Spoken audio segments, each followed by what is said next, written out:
চিয়াহীৰে লিখনি হে পাহৰ নানা ৰঙী জীৱনী সাথৰৰ শব্দৰে বুজনি ব্যাকুলতা জীৱনৰে গাঁথনি সময় ঠিকনা হেৰালে উন্মাদনা পলে খেদি ফুৰে সপোনৰ বাটেৰে উৰা মাৰে আধৰুৱা ক্ষণ বাৰে বাৰে আশাৰে ডিঙৰা লহিয়ালে বেলি পদূলিতে হ'ল ফুট গধূলি বাগৰি বাগৰি সময় হ'ল ফুট গধূলি তল সদা শেৱালিত মন তুলসীৰ ফুট গধূলি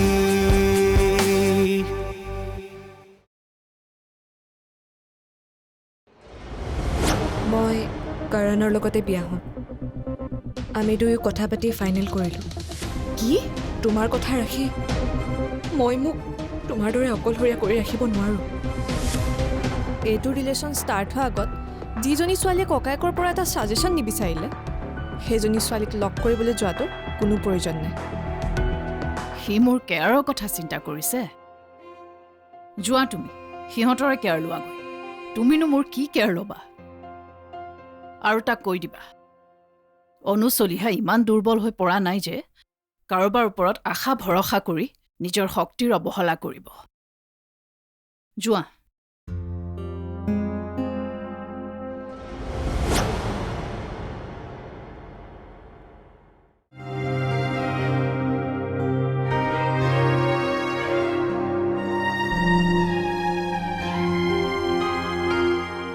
বৰ্তমান আপোনাৰ থকা ঠাই নাই মই যিমান দূৰ জানো you are a honest and loyal person but এটা কথা মাইণ্ড কৰিব ইমান সহজে আপুনি মাক মনাব নোৱাৰিব যদি মায়ে মানাও কৰে আপুনি কিন্তু তাতেই থাকিব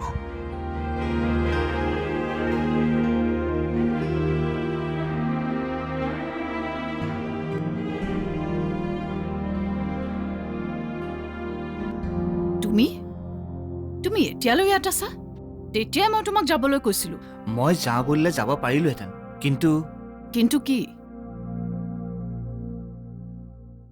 নোকোৱা কিয় মই সকলো ফালৰ পৰা বৰ বেয়াকৈ ফচি গৈছোঁ কিবা ক্ৰাইম কৰি অহা নাইতো নাই নাই মই ছাৰৰ মানুহ ছাৰেহে মোক ইয়ালৈ পঠিয়াইছে বিশ্বাস কৰক প্ৰয়োজন হ'লে মই আপোনাক প্ৰমাণ দিব পাৰোঁ কি প্ৰমাণ আছে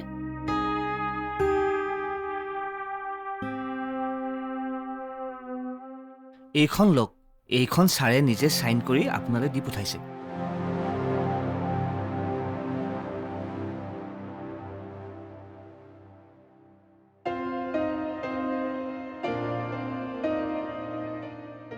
এতিয়া বিশ্বাস হ'লনে ৰ'ব মই নহ'লে ছাৰলৈ ফোন এটা কৰি দিওঁ নালাগে তুমি অলপ বহা হ'ব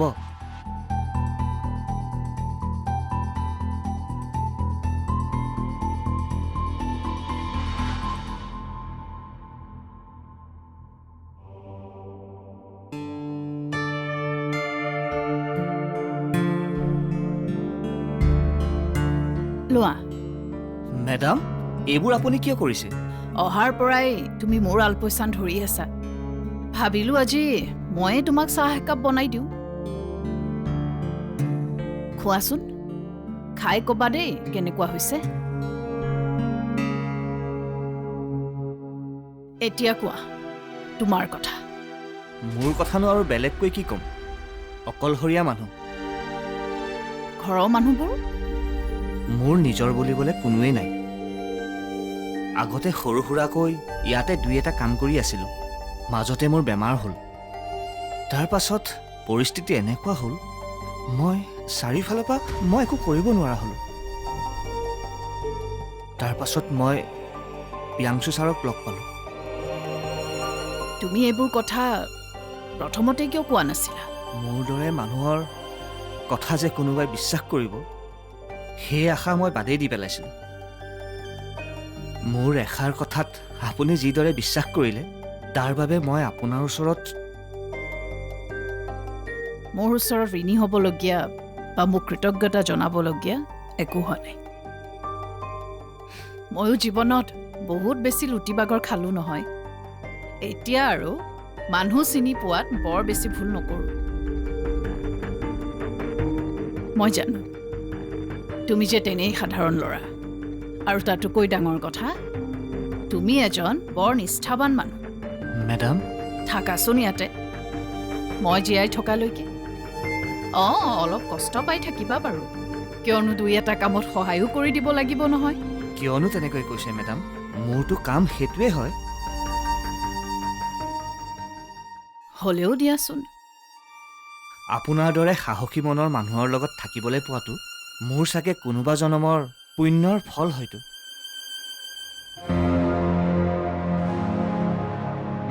কাক ফোন কৰি আছা? হা?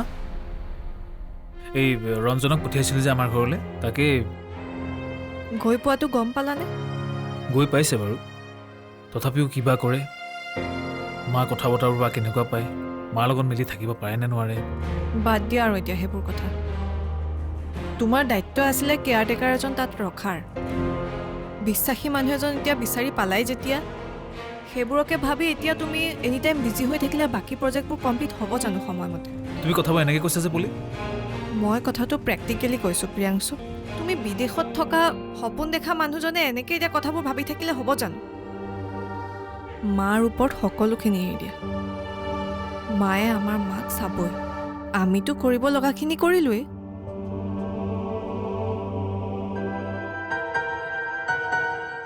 জেঠাই, ৰিধি, আহা আহা, বহা। কেনে আছা?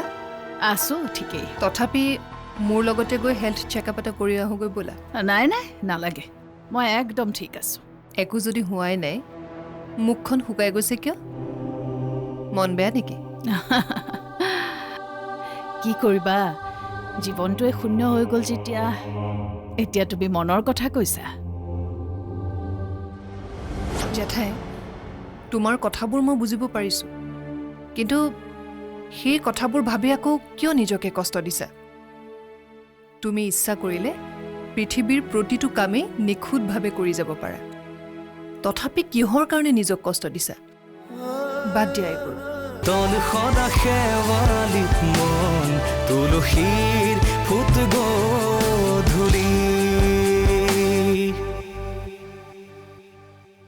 তন সদা শেৱালিত মন তুলসীৰ ফুট গধূলি। বাৰু এতিয়া কোৱাচোন তোমালোকৰ কেনেকুৱা? দেখিছানে, তেতিয়াৰ পৰা মই তোমাক একোৱেই সোধা, অকল নিজৰ কথাই কৈ গৈ আছোঁ। আমাৰ সকলোৰে ভালেই জেঠাই, মাত্ৰ আগৰ দৰে আহি থকাহে সময় নহয়। একো নাই, তথাপিও আহিছা, মনততো ৰাখিছা। নহ'লেতো এতিয়া মোৰ নিজৰ বুলিবলৈ ইহঁতকেইটাৰ বাহিৰে কোননো আছে? তেনেকৈ নক'বাচোন জেঠাই, আমিবোৰ আছোঁ নহয়। দেখিছা ইহঁত কেনেকৈ এনি টাইম মোৰ লগতে থাকে। আচলতে কি জানা, কাৰোবাক যদি চকু মুদি বিশ্বাস কৰিব পাৰি, সেয়া হ'লে ইহঁতকেইটা। ইহঁতে কেতিয়াও কোনো কথাত দুখীও নহয়, আপত্তিও নাই, প্ৰতিবাদো নকৰে। মৰম ভালপোৱা কি সেয়া ইহঁতে বৰ ভালদৰে সহজতে বুজি পায়। গৰাকীৰ সুখত সুখী, দুখত দুখী। ক'ব গ'লে আমাৰ মাজত কোনো ধৰণৰ স্বাৰ্থ নাই, কিন্তু তাৰ পাছতো জেঠাই, তোমাৰ কথাবোৰ মই বুজিব পাৰিছোঁ, কিন্তু সেই কথাবোৰ ভাবি আকৌ কিয় নিজকে কষ্ট দিছা? তুমি ইচ্ছা কৰিলে পৃথিৱীৰ প্ৰতিটো কামেই নিখুঁতভাৱে কৰি যাব পাৰা। তথাপি কিহৰ কাৰণে নিজক কষ্ট দিছা? বাদ দিয়া এইবোৰ। নহয়, মোৰ লগত ঘটি যোৱা ঘটনাবোৰ মনত পৰিলে গাটো জ্বলি উঠে। এনেকুৱা লাগে যেন মই পৃথিৱীৰ আটাইতকৈ দুৰ্ভগীয়া মানুহ। সকলো সমস্ত দুখ আনি যেন ভগৱানে মুখহে জাপি দিলে। জীৱনটোত চিনাকি অচিনাকি আপোন পৰ কোনো মানুহ চিৰস্থায়ী হৈ নাথাকিল। সকলোৱে মাত্ৰ নিজৰ নিজৰ সুবিধাবোৰ নিজৰ মতে কৰি গ'ল। হ'ব আৰু মন বেয়া নকৰিবা প্লিজ। নকৰোঁ। কাৰ কাৰণেনো মন বেয়া কৰিবা? মোৰতো কোনো নাই।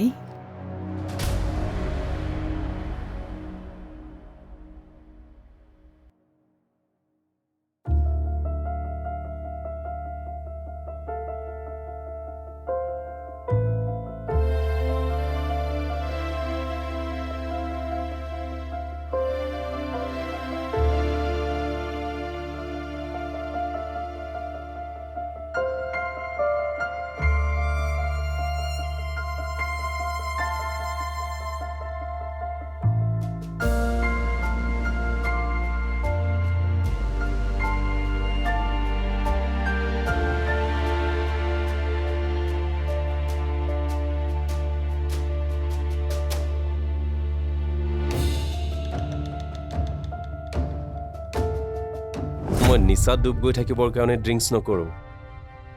জাষ্ট কামৰ প্ৰেছাৰ ষ্ট্ৰেছ এইবোৰৰ পৰা ৰিলেক্স পাবৰ কাৰণেহে কৰোঁ।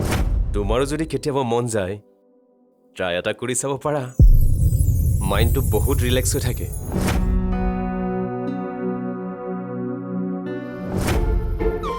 স্পেচিয়েলি তোমাৰ বাবে বনাইছোঁ। মই এইবোৰ ভয় কৰিছা?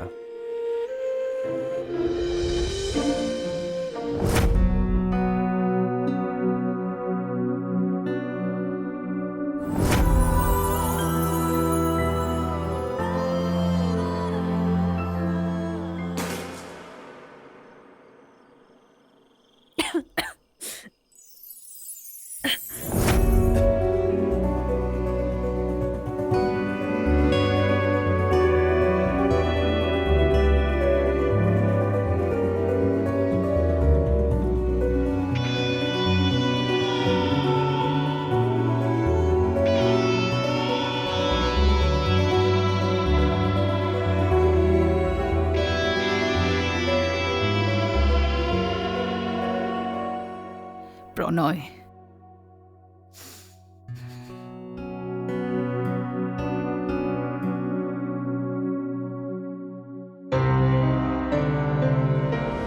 ইয়াৰ পৰা যিমান পাৰি সোনকালে কৰবালৈ যাব লাগিব। ইয়াৰ পৰানো আপুনি যাব ক'লৈ? ব'লক আপোনাক নহ'লে ছাৰৰ ঘৰতে থৈ আহোঁ। কি ক'লা? মই ঈশ্বৰ তাত যাব লাগে? মই মৰি যাম তথাপিও তালৈ নাযাওঁ। অলৰেডি মই মোৰ ব্যৱস্থা কৰি লৈছোঁ। তন সদা শেৱালিত মন তুলসীৰ ফুট গধূলি।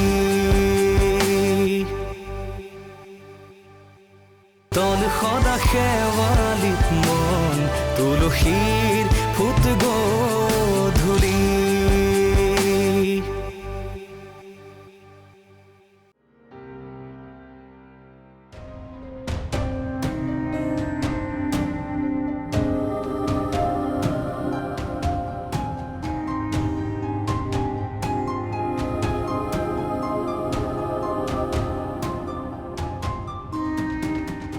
মানুহে কয় নাৰীৰ জন্ম হয় আপোন ঘৰখন ত্যাগ কৰি এখন নতুন ঘৰ এখন নতুন সংসাৰ নতুনকৈ পাতিবলৈ। সহ্য আৰু ধৈৰ্য এগৰাকী নাৰীৰ প্ৰধান শক্তি। নানা ঘাট প্ৰতিঘাত বুকুত সাৱটি জীয়াবলৈ। স্বামীৰ পৰা সন্তানৰ মৰমৰ পৰা শাসনলৈকে নাৰীয়ে সহিব পাৰে অলেখ যন্ত্ৰণা। তাৰ পাছতো নাৰী হয় প্ৰতাৰিত।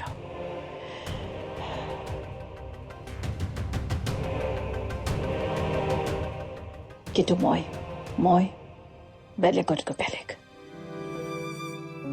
ত্যাগ আৰু সংগ্ৰাম মোৰ জীৱনৰ প্ৰধান অস্ত্ৰ। বিশ্বাস আৰু মৰম মোৰ আত্মাত আছে। সেয়ে অকলশৰে জীওৱাৰ সাহস এতিয়াও বুকুত আছে।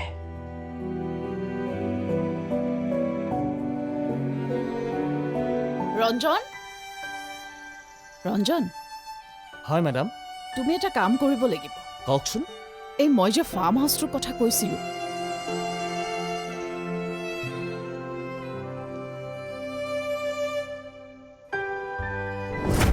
মই আৰু ইয়াত নোৱাৰা হৈ পৰিছোঁ জানা ৰঞ্জন। ইয়াত চাৰিওফালে পুৰণি কথাবোৰে মোক বৰকৈ কেতিয়াবা আমনি কৰি থাকে। ইয়াৰ পৰা যিমান পাৰি সোনকালে কৰবালৈ যাব লাগিব। ইয়াৰ পৰানো আপুনি যাব ক'লৈ? ব'লক, আপোনাক নহ'লে ছাৰৰ ঘৰতে থৈ আহোঁ। কি ক'লা? মই ঈশ্বৰ তাত যাব লাগে? মই মৰি যাম, তথাপিও তালৈ নাযাওঁ। অলৰেডি মই মোৰ ব্যৱস্থা কৰি লৈছোঁ। কেৱল তুমি সেইখিনি ভালকৈ চোৱা চিতা কৰাৰ দায়িত্ব ল'ব লাগিব। ছাৰক কথাটো জনোৱা হ'লে ভাল আছিল নেকি? ৰঞ্জন, চৰি মেডাম, আপুনি কি ব্যৱস্থাৰ কথা কৈছে মই একো ধৰিব পৰা নাই।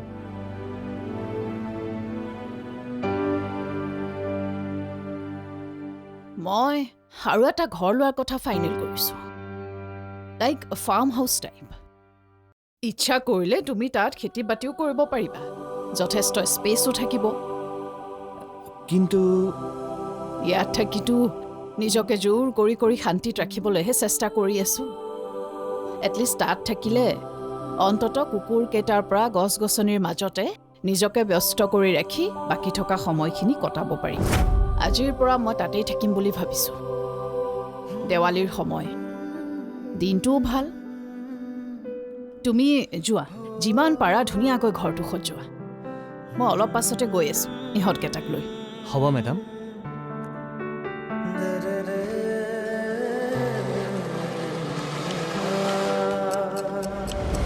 সুৰ সৰকি সুহুৰি নামি আহে চনক জোনাকীত, ৰয় থমকি আশাৰ ৰেঙনি ভাহে মনৰে কোঠালিত।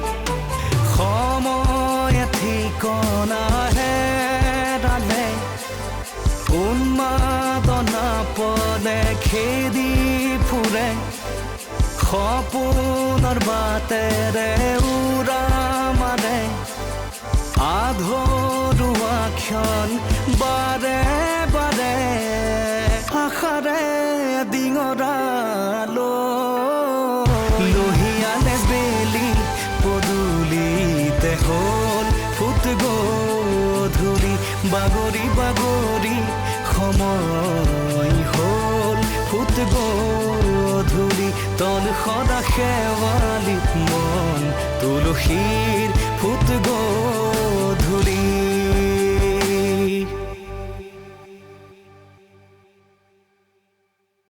12 বছৰ পুৰণি অতীতটো মোৰ জীৱনৰ অভিশপ্ত সময়। সেই সময় বাগৰি গ'ল, মাত্ৰ ৰৈ গ'ল স্মৃতিৰ ক'লা দাগ। মাতৃৰ অভিশাপ জানো অথলে যায়? পিতৃৰ শোকত জানো মলম লগাব পাৰি? মোৰ বাবে প্ৰেম নিষ্ঠুৰ নিয়তিৰ পৰিহাস, শিৰৰ সেন্দুৰ অপ্ৰত্যাশিত ভৱিষ্যতৰ পৰিণাম। মোৰ কাহিনী এগৰাকী জীয়ৰীৰ জীৱন গাথাৰ, কাৰণ মই দুহিতা।